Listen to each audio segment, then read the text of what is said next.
The Matrix Resurrections, the fourth installment in the Matrix series, is here, and critics are divided. Many find it better than the sequels to the original, but others argue that it was completely unnecessary. The Matrix Resurrections opens with Neo, Keanu Reeves, back in the Matrix. Now a successful video game designer, his series of games is called The Matrix. He feels as though his reality isn't what it seems. Carrie-Anne Moss returns as Trinity alongside Reeves, but The Matrix Resurrections introduces several new faces to the franchise, including Jonathan Groff, Jessica Henwick, and Yahya Abdul-Mateen too. Here's what critics are saying about The Matrix Resurrections. An interesting, if flawed, reboot. Mashable, Allison Foreman. The Matrix Resurrections was a mix of mind-blowing highs and soul-crushing lows that left me extremely entertained but also deeply dissatisfied. Its hand-wavy sci-fi logic and clunky plotting are sure to be as divisive as the first two sequels, The Matrix Reloaded and The Matrix Revolutions, both 2003.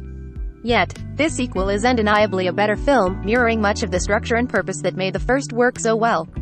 The Hollywood Reporter, John Defferg. It is the kind of sequel Hollywood wants most, practically the same thing as the first, with just enough novelty to justify its existence, albeit one that thinks it can have it both ways, both bowing to and sneering at the industry's need for constant regurgitation of familiar stories. The Guardian, Peter Bradshaw. This is a heavy-footed reboot which doesn't offer a compelling reason for its existence other than to gouge a fourth income stream from Matrix fans, submissively hooked up for new content, and it doesn't have anything approaching the breathtaking, bullet-time action sequences that made the original film famous. USA Today, Brian Trout. The new Matrix tries to reprogram a beloved piece of cinema. However, it's quite a few fixes short of a full upgrade. Variety, Peter DeBruge. Essentially a greatest hits concert and a cover version rolled into one, complete with flashback clips to high points from past installments. The new movie is slick but considerably less ambitious in scope than the two previous sequels. The Matrix. I think I've seen this film before. Mashable, Allison Foreman. Complex stories you have to piece together on the way home are Wachowski's speciality. See Cloud Atlas on Jupiter Ascending. But the fearless retconning of Resurrections goes further, faster, and its meta-comedy, which touches heavily on authorship and the merit of superfluous sequels, makes those post-hoc rationalizations more smug than smart. Polygon, Joshua Rivera. Casting the previous films as in-world video games allows The Matrix Resurrections to function as a refreshingly heavy-handed rebuke of the IP-driven reboot culture that produced the film, where the future is increasingly viewed through the franchise lenses of the past, trapping fans in corporate-controlled dream worlds where their fandom is constantly rewarded with new product.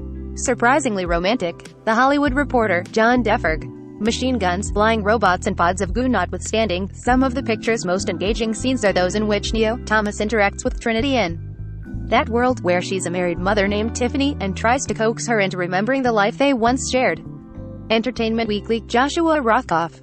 Resurrections does eclipse its predecessors for full-on, kick-you-in-the-heart romance. Reeves and Moss, comfortable with silences, lean into an adult intimacy, so rare in blockbusters, that's more thrilling than any roof jump, though those are pretty terrific too. They're motorbiking through an exploding city, one of them clutching the other, could be the most defiantly sexy scene of a young year. The Guardian, Peter Bradshaw. The Matrix Resurrections has a degree of charm as a love story of middle-age, and usually returning action franchises give their aging male lead a younger female co-star. Not here. It's a pleasure to see Moss return, but a shame to see her given so little interesting to do. The Matrix Resurrections hits theaters and HBO Max December 22nd.